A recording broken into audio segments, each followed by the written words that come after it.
Irmãos, nós vamos abrir a palavra de Deus no livro de Atos dos Apóstolos, capítulo 27. Atos 27. Faremos a leitura a partir do verso 9 e leremos até o capítulo 28, verso 10. É uma passagem longa, mas extremamente didática, fácil de compreender e com muitos ensinos para nós nesta noite. Atos 27, verso 9. Depois de muito tempo, tendo se tornado a navegação perigosa e já passado o tempo do dia do jejum, admoestava-os Paulo, dizendo-lhes: Senhores, vejo que a viagem vai ser trabalhosa, com dano e muito prejuízo, não só da carga e do navio, mas também da nossa vida. Mas o centurião dava mais crédito ao piloto e ao mestre do navio do que ao que Paulo dizia. Não sendo o porto próprio para invernar, a maioria deles era de opinião que partissem dali para ver se podiam chegar a Fenícia e passar o inverno, visto ser um porto de Creta, o qual olhava para o norte ou nordeste para o sudeste. Soprando brandamente o vento sul, e pensando eles ter alcançado o que desejavam, levantaram âncora e foram costeando mais de perto a ilha de Creta. Entretanto, não muito depois, desencadeou-se do lado da ilha um tufão de vento chamado Euroaquilão, e sendo o navio arrastado com violência, sem poder resistir ao vento, cessamos a manobra e nos fomos deixando levar. Passando sob a proteção de uma ilhota chamada Cauda, a custo conseguimos recolher o bote, e levantando este, usaram de todos os meios para cingir o navio, e temendo que dessem na Sirte, arriavam os aparelhos e foram ao léu. Açoitados severamente pela tormenta, no dia seguinte já aliviavam o navio, e ao terceiro dia, nós mesmos, com as próprias mãos, lançamos ao mar a armação do navio. E não aparecendo havia já alguns dias, nem sol nem estrelas, caindo sobre nós grande tempestade, dissipou-se afinal toda a esperança de salvamento. Havendo todos estado muito tempo sem comer, Paulo, pondo-se em pé no meio deles, disse: Senhores, na verdade era preciso terem me atendido e não partir de Creta para evitar este dano e perda. Mas já agora vos aconselho bom ânimo, porque nenhuma vida se perderá de entre vós, mas somente o navio. Porque esta mesma noite um anjo de Deus, de quem eu sou e a quem eu sirvo, esteve comigo, dizendo: Paulo, não temas, é preciso que compareças perante César. E eis que Deus, por sua graça, te deu todos quantos navegam contigo. Portanto, senhores, tende bom ânimo, pois eu confio em Deus, que sucederá do modo por que me foi dito. Porém, é necessário que vamos dar a uma ilha. Quando chegou a 14ª noite, sendo nós batidos de um lado para o outro, no mar Adriático, por volta da meia-noite, pressentiram os marinheiros que se aproximavam de alguma terra, e lançando o prumo, acharam 20 braças. Passando um pouco mais adiante, tornaram a lançar o prumo, acharam 15 braças. E receosos de que fôssemos atirados contra lugares rochosos, lançaram da popa 4 âncoras e oravam para que rompesse o dia. Procurando os marinheiros fugir do navio, e tendo arreiado o bote no mar, a pretexto de que estavam para largar âncoras da proa, disse Paulo ao centurião e aos soldados: Se estes não permanecerem a bordo, vós não podereis salvar-vos. Então os soldados cortaram os cabos do bote e o deixaram afastar-se.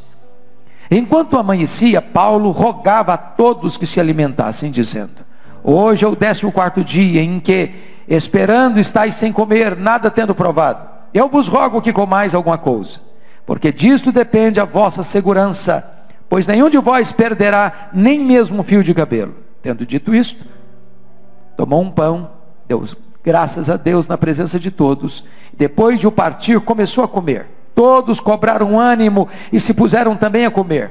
Estávamos no navio 276 pessoas ao todo. Refeitos com a comida, aliviaram o navio, lançando trigo ao mar. Quando amanheceu, não reconheceram a terra, mas avistaram uma enseada onde havia praia. Então consultaram entre si se não podiam encalhar ali o navio.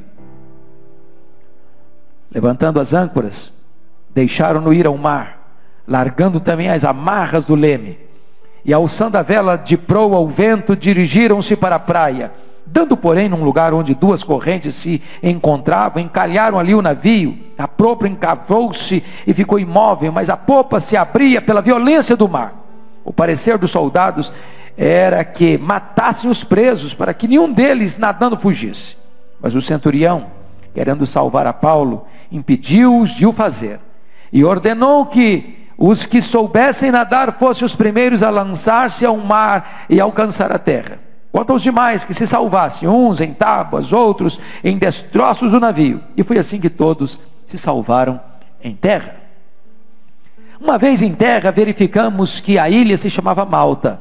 Os bárbaros trataram-nos com singular humanidade, porque acendendo uma fogueira, acolheram-nos a todos por causa da chuva que caía e por causa do frio. Tendo Paulo ajuntado e atirado à fogueira um feixe de gravetos, uma víbora, fugindo do calor, prendeu-se-lhe à mão.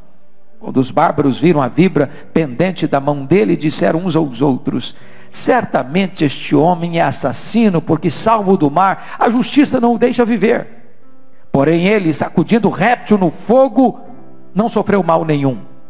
Mas eles esperavam que ele viesse a inchar ou a cair morto de repente. Mas depois de muito esperar, vendo que nenhum mal lhe sucedia, mudando de parecer, diziam ser ele um deus. Perto daquele lugar, havia um sítio pertencente ao homem principal da ilha, chamado Públio, o qual nos recebeu e hospedou benignamente por 3 dias. Aconteceu achar-se enfermo de desinteria, ardendo em febre, o pai de Públio. Paulo foi a visitá-lo e, orando, impôs-lhe as mãos e o curou. À vista deste acontecimento, os demais enfermos da ilha vieram e foram curados, os quais nos distinguiram com muitas honrarias. E tendo nós de prosseguir viagem, nos puseram a bordo tudo o que era necessário. Amém. Eu quero meditar com vocês hoje sobre o tema: como passar vitoriosamente pelas tempestades da vida. Eu quero dizer para você, a título de introdução, que nós escolhemos o destino da nossa viagem, mas nós não escolhemos a maneira de chegar lá. O coração do homem faz planos, mas a resposta certa vem do Senhor. O sonho de Paulo era ir a Roma, mas ele chegou em Roma preso, algemado, depois de um naufrágio, depois de perder tudo. Muitas vezes na vida é assim: nós planejamos uma coisa e acontece outra. Mas mesmo quando os nossos planos são frustrados, o projeto de Deus se cumpre literalmente. A nossa vida tantas vezes pode ser comparada como uma viagem, às vezes até tempestuosa. Você pega, por exemplo, o grande clássico de John Bunyan, O Peregrino. Este livro descreve a vida do cristão rumo ao paraíso.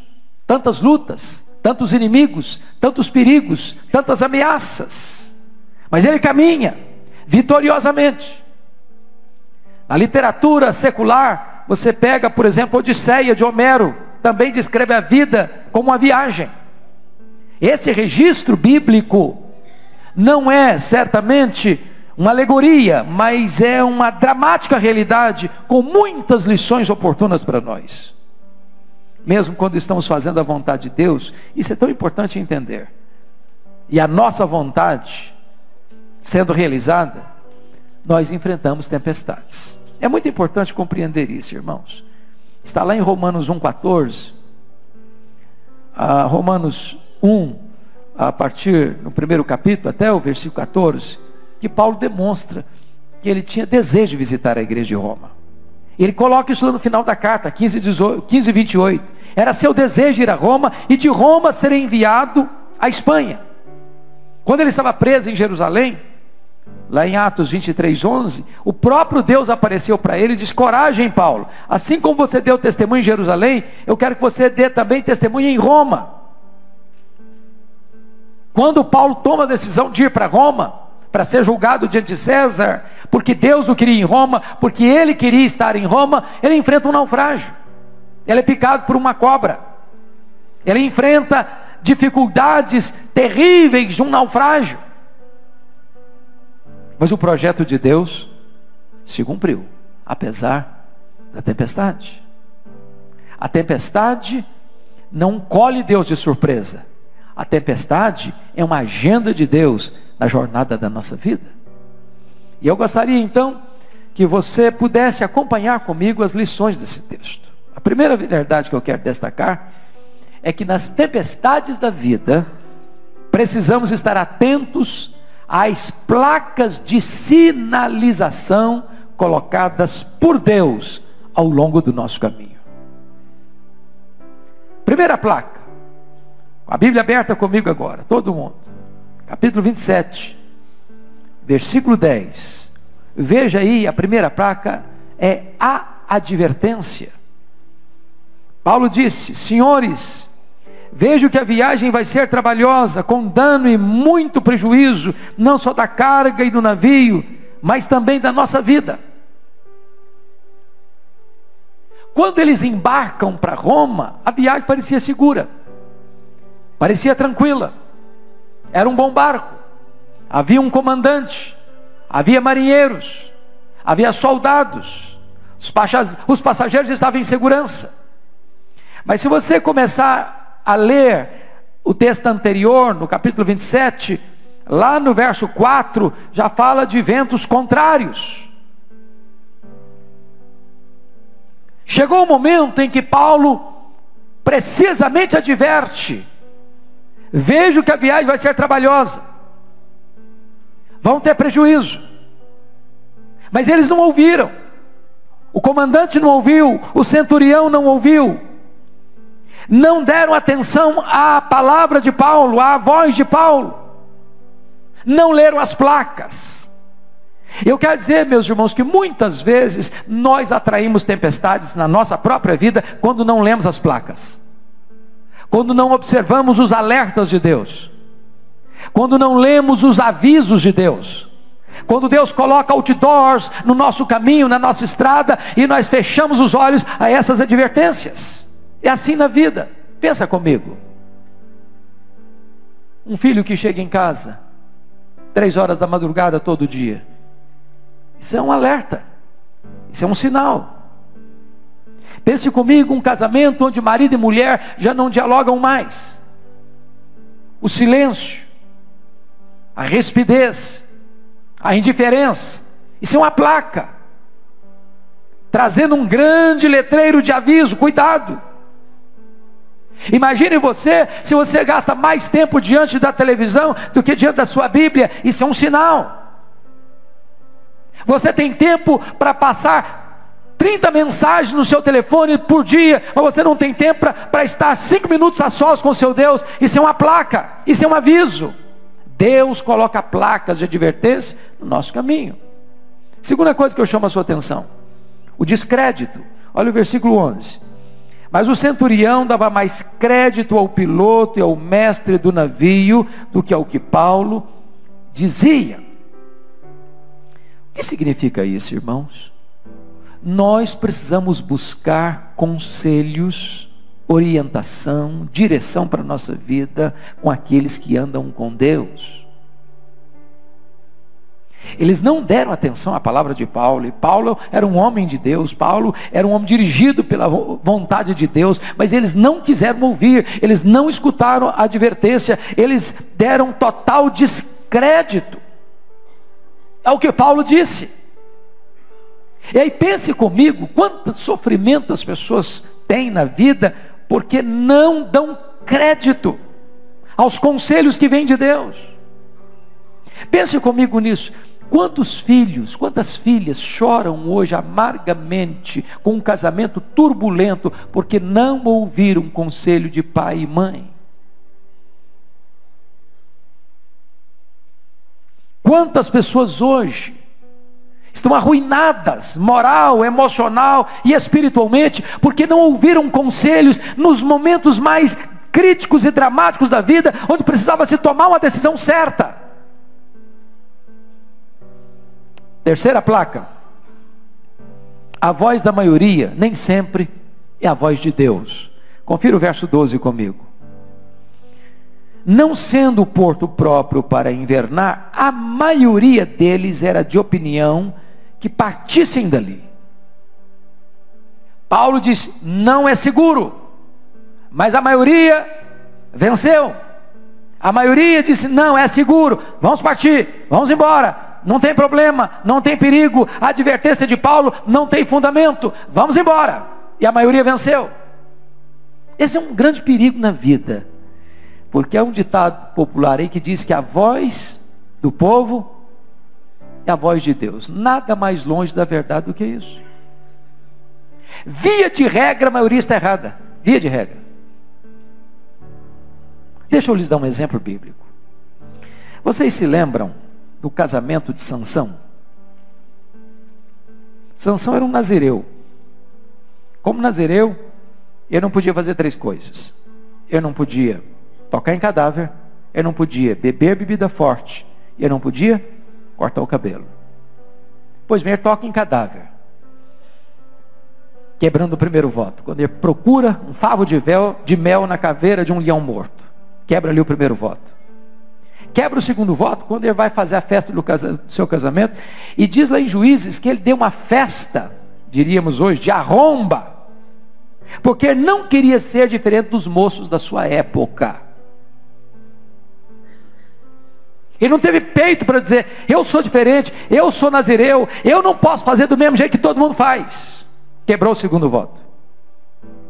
Terceiro voto: ele vai brincar com a tentação e com o pecado, e o cabelo dele é cortado. E quando ele quebra o terceiro voto, o Espírito de Deus se ausenta dele, e ele se torna um homem vulnerável, fraco, que é dominado, que é tomado, que é escravizado, que é humilhado, que é envergonhado, e chega à morte, porque quis seguir a voz da maioria.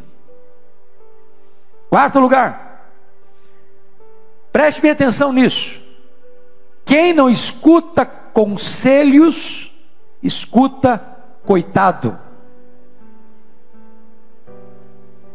Vamos ver o texto.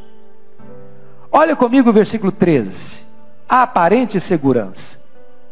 Eles saíram porque a maioria disse: vamos embora, vamos partir.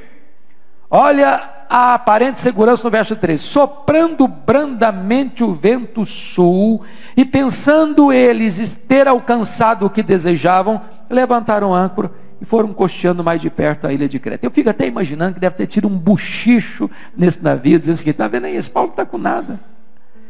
Começamos a viagem, olha que vento tranquilo, olha que mar calmo. Se fosse um voo, olha que céu de brigadeiro.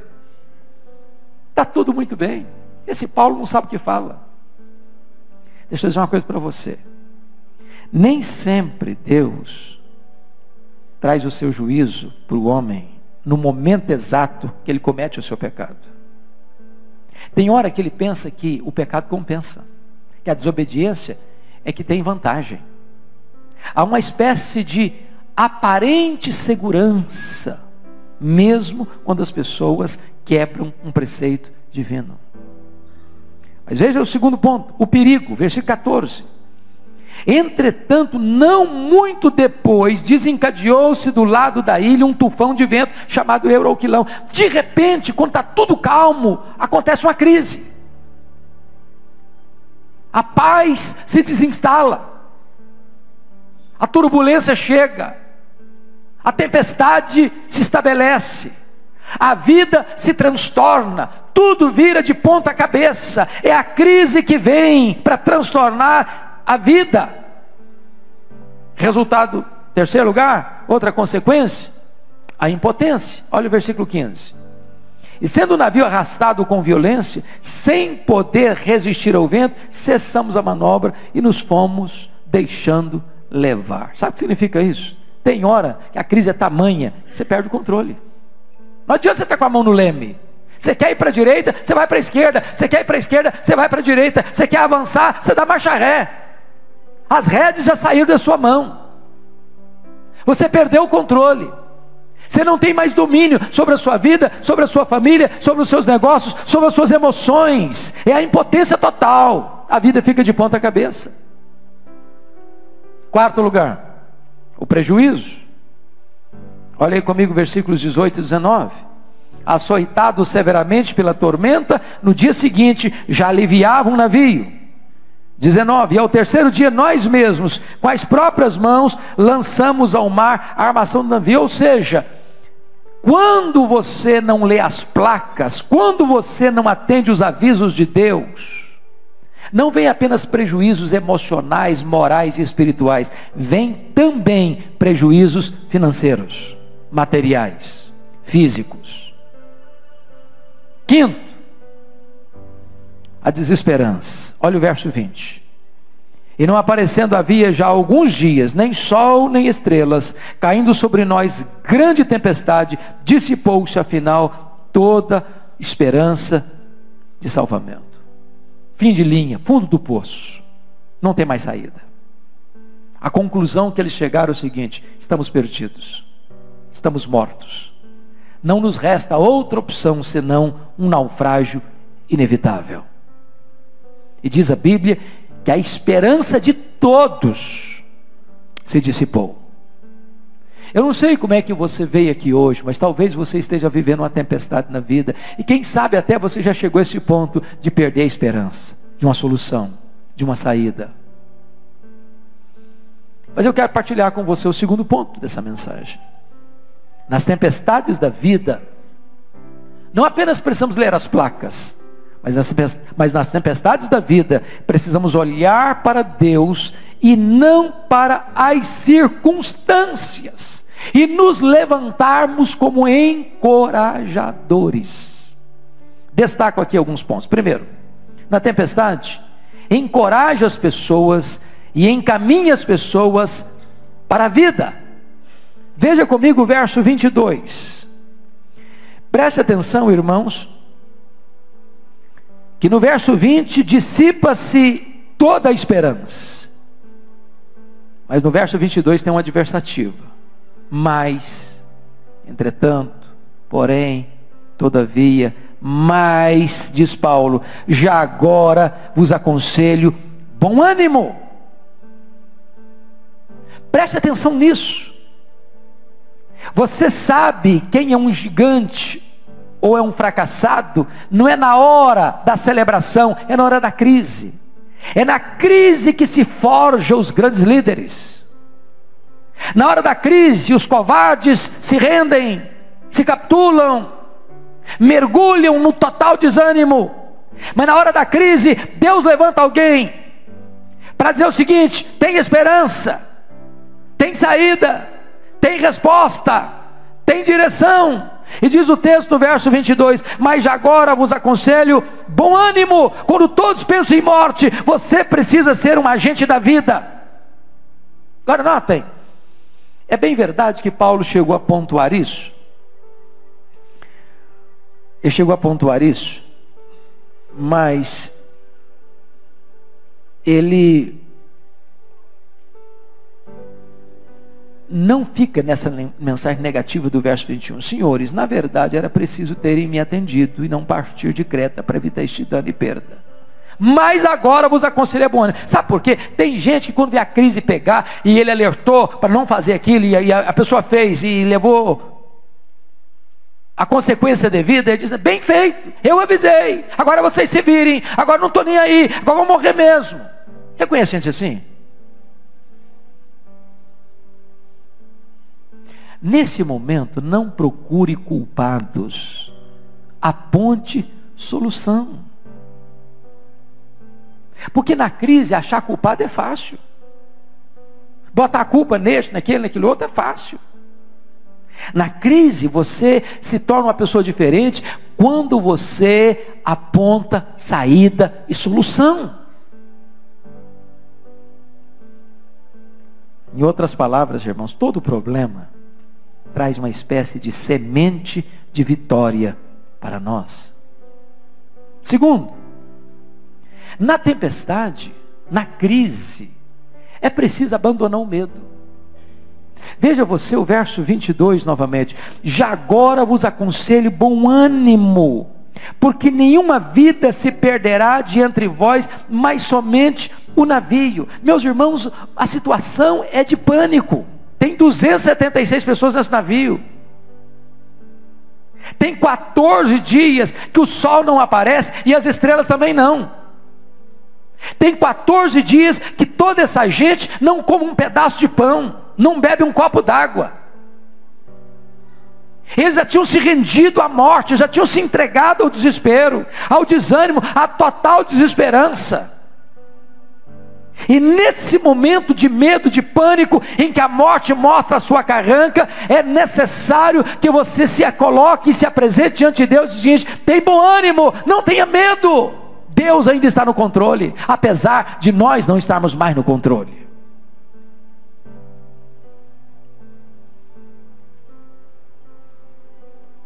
Quando você está com medo, você já abandonou a fé. Mas quando você ainda crê na tempestade, o medo precisa ir embora.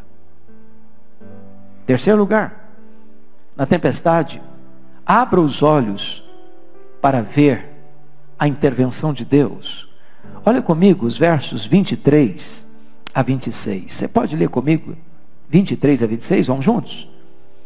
Porque esta mesma noite, um anjo de Deus, de quem eu sou e a quem sirvo, esteve comigo dizendo: Paulo, não temas, é preciso que compareças perante César, e eis que Deus, por sua graça, te deu todos quantos navegam contigo. Portanto, senhores, tende bom ânimo, pois eu confio em Deus, que sucederá do modo por que me foi dito. Porém é necessário que vamos dar a uma ilha. Meus amados irmãos, é tão importante você entender que quando os recursos humanos acabam, os recursos de Deus continuam intactos. E se você lê a história bíblica e a história da humanidade, você vai notar isso. Às vezes Deus deixa você ir ao último furo, para que quando o livramento chegar, você não atribua nada do livramento a você mesmo, para que Deus receba toda a glória.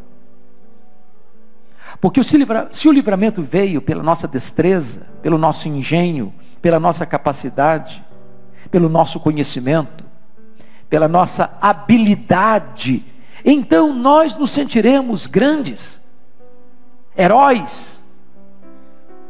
Vamos desejar os aplausos, a medalha de honra ao mérito, o reconhecimento.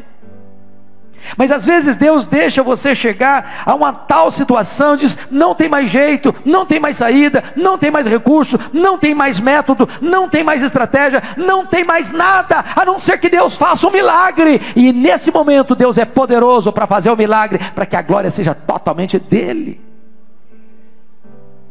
Notem vocês que o anjo só aparece na hora em que o pânico já tinha tomado conta de todos, em que a morte era a sentença lavrada para todos. É aí que o anjo de Deus aparece, é aí que o anjo de Deus traz direção, segurança para eles. E Deus é assim. Deus é assim. Ele permite que os jovens sejam lançados na fornalha. Ele permite que Daniel seja lançado na cova dos leões. Ele permite que o Pedro salte no mar e comece a se afogar. Ele vem ao nosso encontro na quarta vigília da noite, quando a nossa esperança de salvamento já se dissipou. Então não perca o ânimo não, fica desanimado não, fica com medo não. A crise está grande, seu Deus é maior que a crise. A tempestade é grande, seu Deus é maior que a tempestade. os recursos humanos esgotaram, o recurso de Deus, ele está disponível. Quarto lugar, na tempestade é preciso ter prudência. Vejam vocês, irmãos, que nós cremos no poder de Deus sobrenatural, mas o poder sobrenatural de Deus não dispensa prudência. Se não, vejamos. Olhe comigo versos 30 a 32.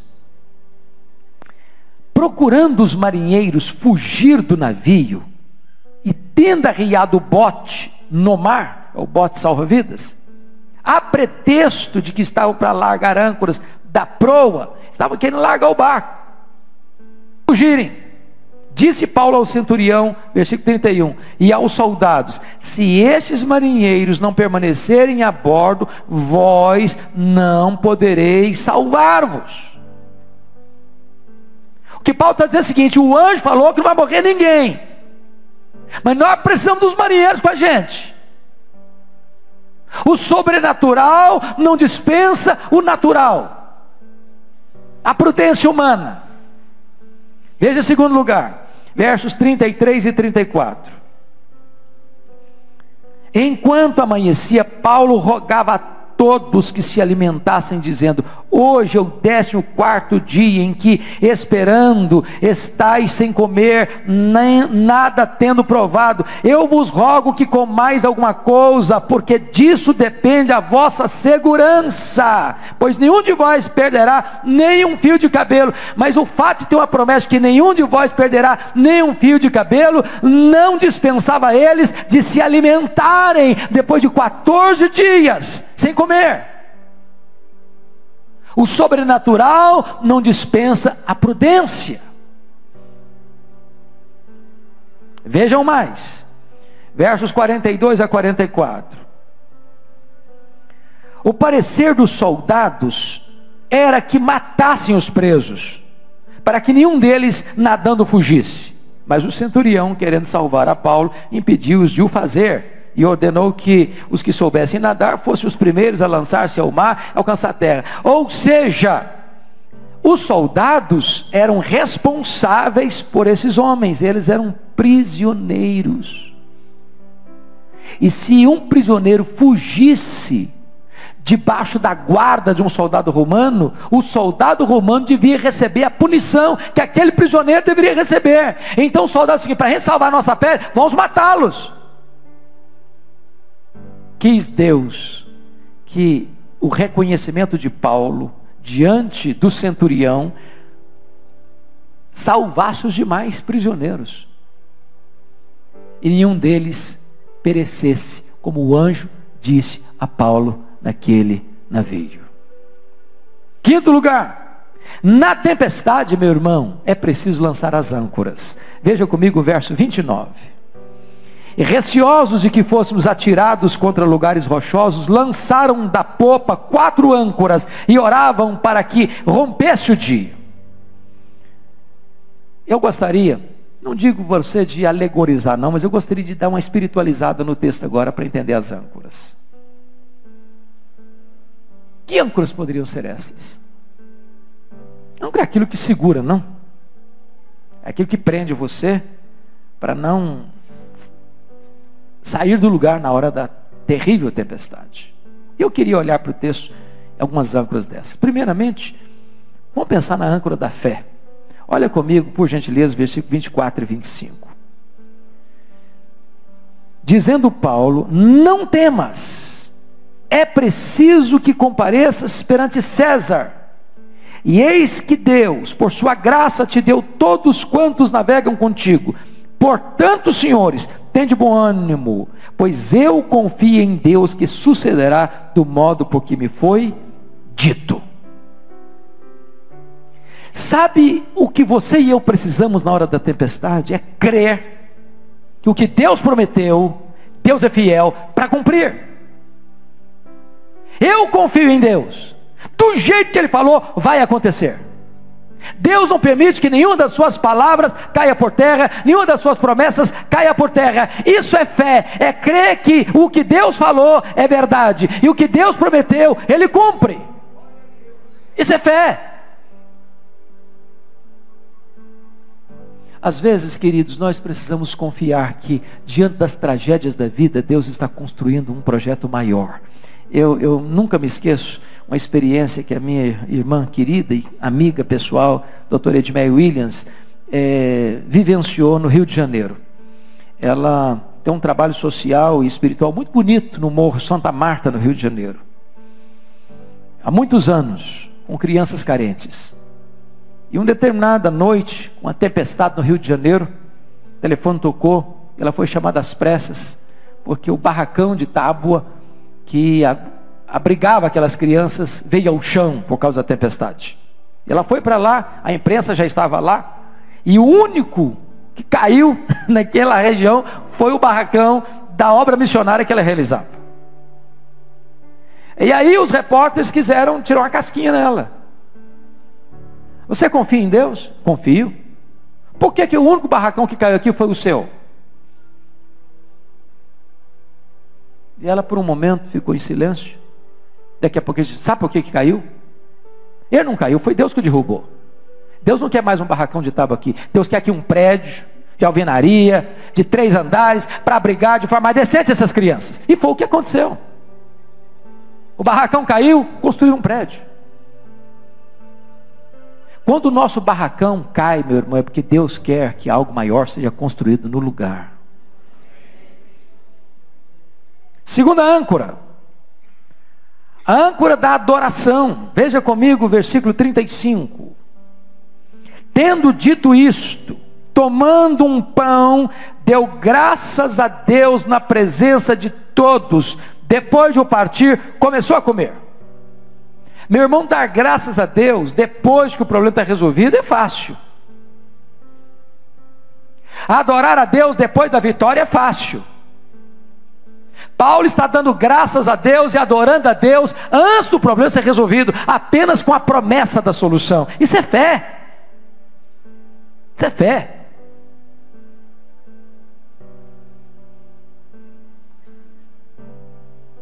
Eu fico olhando a história do Abraão.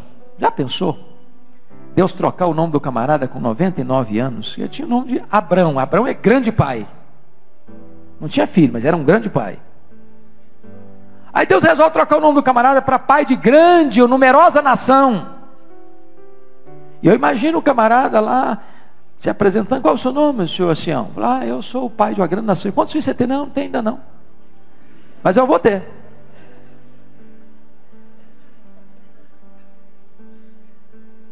Eu vou ter.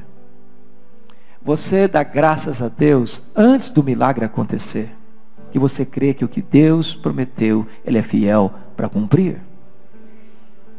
Terceira âncora, a âncora da oração. Olha o verso 29. E receosos de que fôssemos atirados contra lugares rochosos, lançaram da popa 4 âncoras e oravam para que rompesse o dia. Eu nunca vi na Bíblia uma oração mais óbvia do que essa. Sabe por quê? O dia amanhece se você orar, e se você não orar, ele amanhece do mesmo jeito. Ou não? Amanhece. Mas você já orou para o dia amanhecer alguma vez na vida? Eu já. Tem noite tenebrosa demais, irmãos. Tem noite longa demais. Tem noite difícil demais. Tem noite que você diz, meu Deus, eu não aguento mais. Eu estou perecendo, Senhor. Ou amanhece esse dia trazendo luz, ou eu não aguento. Eles oraram para amanhecer o dia. Sabe o que aconteceu? Olha o versículo 39. Quando amanheceu, eles avistaram a enseada. Eles oram para o dia amanhecer, e quando o dia amanhece, a solução chega. Tem hora, meu amado irmão, que você no miolo da tempestade, você precisa orar por livramento, orar por uma intervenção divina, ainda que possa parecer algo natural demais, mas no natural demais, o sobrenatural acontece. Quarta âncora, a âncora da certeza. Olha comigo o versículo 26, eu acho isso incrível. Paulo diz no verso 25, pois eu confio em Deus que sucederá do modo por que me foi dito, porém é necessário que vamos dar a uma ilha. Eu gosto dessa expressão, é necessário, porque algumas coisas é necessário mesmo, tem que acontecer. A Bíblia diz lá em João 4, era necessário Jesus passar por Samaria. Jesus tinha uma agenda para salvar aquela mulher samaritana, e através daquela mulher, toda aquela vila, toda aquela província. Necessário. Era necessário que eles fossem dar numa ilha. Paulo saiu dessa tempestade apenas com a sua vida como despojo. Mas a partir daí, Deus recomeça um novo projeto na sua história. Terceira lição que eu gostaria de partilhar com vocês é que nas tempestades da vida nós precisamos nos distinguir das demais pessoas. Se você perceber, agora no capítulo 28, versículos 1 e 2, diz que os malteses, que os bárbaros que não falavam grego, da ilha de Malta, prepararam para eles uma fogueira, para aquecê-los. Eles estavam com frio, estava chovendo, e então eles foram ali, para perto daquela fogueira. Eu acho isso tão bonito, embora uma coisa tão simples. Mas quem está com frio, quem está molhado, não tem lugar melhor do que uma fogueira, para você se aquecer, para você se enxugar, para que você tenha conforto, para que você tenha aconchego. E eu quero dizer para você, meu irmão, que nós precisamos ficar perto daquele ambiente quentinho, da comunhão, da amizade, das boas companhias. Ficar perto de gente que ajuda você a se aquecer, abençoar a sua história, abençoar a sua vida. Segunda coisa que me chama a atenção, está no versículo 3, é que Paulo desejou deliberadamente que aquela fogueira não se apagasse, e ele foi catar gravetos para alimentar aquele fogo. Olha o versículo 3, tendo Paulo ajuntado e atirado à fogueira um feixe de gravetos. Quantas pessoas estavam no navio? 276. Não consta bem que nenhum dos demais fizeram isso, mas Paulo fez. E esse negócio de catar graveto é um negócio legal. Manter o fogo aceso. Onde falta combustível, o fogo se apaga. Você tem que catar seus gravetos, meu irmão. Eu tenho certeza que se você veio aqui nesta noite, é porque você veio catar gravetos, para que essa chama não se apague no seu coração. Você tem que catar gravetos para que você tenha uma família melhor, para que você tenha uma igreja melhor, para que você tenha uma vida mais cheia do fogo, do poder do Espírito Santo de Deus.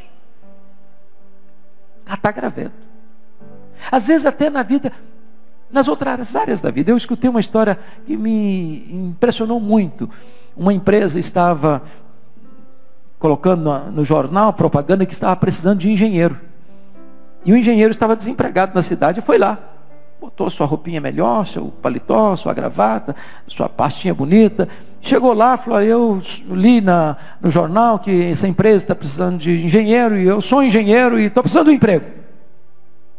E a pessoa que atendeu diz, olha, eu sinto muito, mas essa vaga já foi preenchida. Agora só tem mais vaga aqui para motorista, não tem mais para engenheiro. Ele voltou triste, cabisbaixo. Quando ele estava no pátio pegando o carro, deu um insight nele e voltou. Pois eu sou motorista, e eu gostaria de pleitear a vaga de motorista.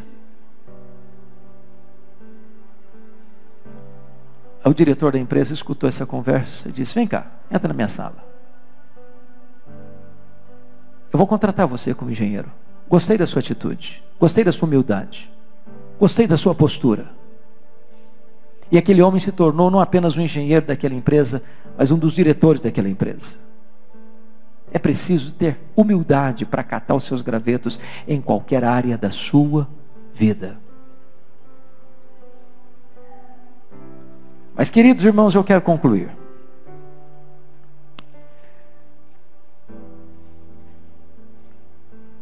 Nas tempestades da vida, nós precisamos ser encorajados pelas promessas de Deus. E tem 4 coisas aqui que eu quero destacar rapidamente. Primeiro, Deus é poderoso para levantar pessoas desconhecidas para ajudar você. Versículo 2 diz isso. Eles chegam numa ilha que nunca tinham estado antes. Eles chegam como náufragos. Eles são prisioneiros.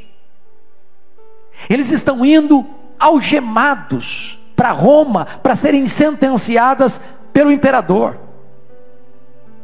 E diz a Bíblia que os bárbaros, que os malteses, os acolhem com urbanidade, com máxima humanidade. Gente que eles não conheciam, gente que nunca tinha cruzado o caminho deles, gente que eles não tinham nenhum conhecimento prévio. Deus é poderoso para fazer isso na sua, na minha, na nossa vida, irmãos. Levantar gente que você nunca viu, que você nunca conheceu, para abençoar você. Uma das experiências mais gostosas que eu tive na minha vida, no meu ministério, aconteceu quando eu fui estudar nos Estados Unidos. Chegou um momento em que os nossos recursos tinham acabado. Eu tinha 5 meses que estava lá, não tinha nem começado ainda o meu programa do doutorado em ministério, meus recursos tinham acabado, a minha receita era de $1.400 e eu tinha uma despesa de $3.000 por mês. E eu só tinha 2 opções: ou voltava para casa envergonhado, frustrado, ou eu pedia para Deus um milagre. E foi o que nós fizemos. Chamei minha esposa, chamei meus filhos que eram pequenos, falei: nós vamos orar aqui agora. Ajoelhamos na sala e disse: Deus, o Senhor é o dono do ouro e da prata, nós estamos aqui, não conhecemos ninguém nessa terra. Então, e era um lugar, Mississippi, quem conhece o Mississippi, não tem imigrantes no Mississippi. Então, Deus, o Senhor abre uma porta para nós. Quando nós terminamos de orar, o telefone tocou. E eu recebi um convite para pregar numa conferência, a 2.000 quilômetros onde eu estava. Quando eu chego lá, eu não tinha dinheiro para o lanche. Fui sem nada, zero. O pastor que dirigiu o programa disse algo muito óbvio. Ele disse assim: meus irmãos, o pastor Hernando é estudante aqui nos Estados Unidos, e todo estudante é duro. Mas não precisa nem ser profeta para falar um negócio desse. Não é verdade? Se alguém quiser ajudá-lo, fique à vontade. Eu saí daquele encontro com $5.500 de oferta. Um irmão me procurou depois, um pastor, disse: eu vou lhe dar $300 por mês até você ir embora, até você voltar para o Brasil. Voltei para casa chorando. Meu carro estava quebrado na oficina, não podia tirar. Não tinha dinheiro para pagar o seminário, para pagar aluguel, nem para fazer compra para casa. Na semana seguinte, um segundo convite para pregar em New Hampshire, a 2.500 quilômetros. Eu estava pregando meu último sermão, um presbítero vem por trás assim, bota um bilhete na minha Bíblia. Eu falei: não sei o que está acontecendo com você, mas Deus tocou meu coração, eu vou lhe mandar $600 por mês até você terminar seu curso. Quando terminei, eles me deram $2.500 de oferta. Para encurtar a conversa, eu fiz 21 viagens a convite, em 10 estados diferentes. Em cada lugar que eu ia, Deus fazia um milagre diferente. Nunca nos faltou nada. Para minha surpresa, quando nós viemos embora, eu fui ao banco para fechar a conta. Exatamente os valores das nossas economias pessoais que nós havíamos levado estavam lá no banco. E Deus nos ensinou uma lição. Eu sou suficientemente poderoso para levantar gente que você nunca viu na vida, para abençoar você. Eu sou o seu provedor, você tem que confiar em mim. Segunda promessa, irmãos, que está nesse texto, que eu gostaria que você observasse comigo, que Deus é poderoso para proteger você de todo mal. Olha o que está acontecendo aqui no versículo 6. Quando Paulo joga aquela víbora, quando Paulo joga aquele graveto no fogo, e aquela víbora prende na mão do Paulo, os bárbaros gritaram: é um assassino, tenta se livrar do mar, a justiça não o deixa viver, vai cair, vai inchar, vai morrer. Não caiu, não inchou, não morreu. As pessoas: não, agora também não é nem um assassino, é um Deus. Deixa eu dizer uma coisa para você, querido. Deus é o Deus que livra você das víboras. do ataque do adversário. Deus é o Deus que protege você, para que esse veneno mortal não destrua você. Deus é o Deus do livramento. Terceira promessa: as pessoas que rotulam você virão a você e mudarão de opinião a seu respeito, quando você anda com Deus. Há uma frase que eu gostaria de dizer aqui hoje, se você esquecer tudo que eu falei, mas guardar essa frase, já me dou por satisfeito. A frase é essa: cuide bem da tua piedade, e Deus cuidará da tua reputação. Você não tem que ficar preocupado com o que as pessoas vão falar de você. A única coisa que você precisa é andar com Deus. Porque quando você anda com Deus, as pessoas vão ter que voltar a você e mudar de opinião a seu respeito. Não foi assim com Jó? Os amigos criticaram Jó, acusaram Jó levianamente. Aí Deus chega para eles e fala: vocês vão ter que ir lá naquele homem que vocês criticaram. Lembra dele? Pois é, aquele homem é mais justo que vocês. Eu vou escutar a oração daquele homem. E quando aquele homem orar por vocês, eu vou escutar a oração dele e vou restaurar vocês. Ande com Deus, e Deus cuidará da sua reputação. Finalmente, último lugar, a promessa de Deus é que a ilha do seu naufrágio pode ser o lugar da sua oportunidade. Olha o versículo 10. Os quais nos distinguiram com muitas honrarias, e tendo nós de prosseguir viagem, nos puseram a bordo tudo o que era necessário. Sabe o que eu acho bonito? É que Malta não aconteceu na agenda de Paulo por causa do naufrágio. Não foi o naufrágio que levou Paulo para Malta, foi a mão da providência divina. O pai do maioral daquela ilha, do prefeito daquela ilha, estava doente. Paulo orou por ele, ele foi curado.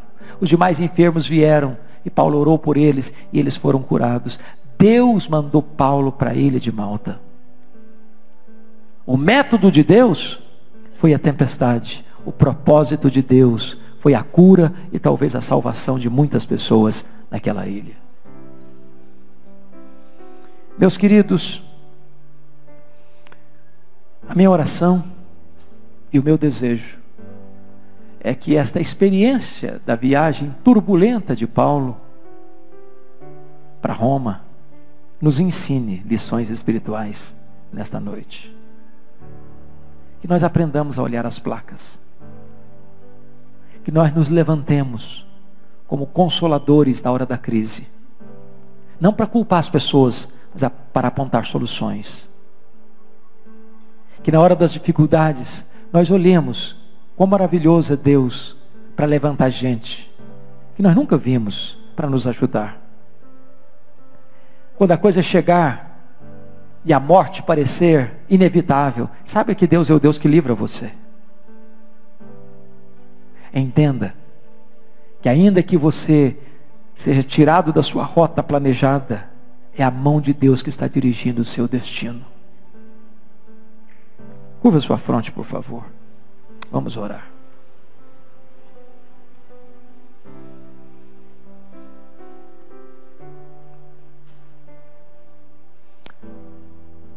Talvez você veja aqui hoje com uma crise, uma tempestade na vida, um drama pessoal, uma necessidade específica, urgente. E eu quero dizer para você que o mesmo Deus de Paulo é o seu Deus, é o meu Deus, é o nosso Deus. Como Ele agiu milagrosamente no passado, Ele age ainda hoje. E se você precisa hoje de uma intervenção sobrenatural de Deus, se você precisa hoje tomar medidas de prudência na sua vida, se você precisa hoje lançar a âncora da fé, da adoração, da oração e da convicção de que Deus vai agir em seu favor. E se você quer colocar essa causa diante de Deus, nesta noite em oração. Eu queria que você ficasse em pé, onde você está. E eu quero orar por você em nome de Jesus.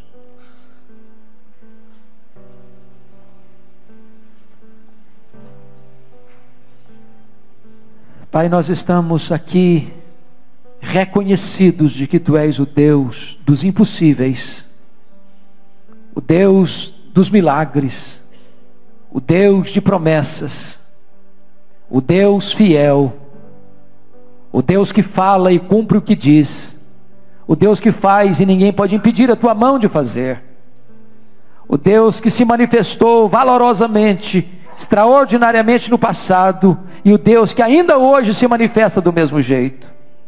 Nós cremos em Ti, Senhor, nós cremos na Tua palavra, e agora nós Te rogamos que Tu abençoes os Teus filhos e as Tuas filhas nesta noite, que eles voltem para casa hoje na convicção de que ouviram a Tua voz, de que ouviram a Tua palavra, e de que estarão agarrados nas promessas da Tua palavra, porque elas são fiéis e verdadeiras. Bendito é o Teu nome, Senhor, por esta noite, por este culto, pelas pessoas que aqui vieram. Agora, Senhor, leva o Teu povo em paz para casa, firmados nesta rocha que não se abala, Jesus Cristo nosso Senhor, firmados na Tua palavra e nas Tuas promessas, para o louvor da Tua glória, em nome de Jesus. Amém.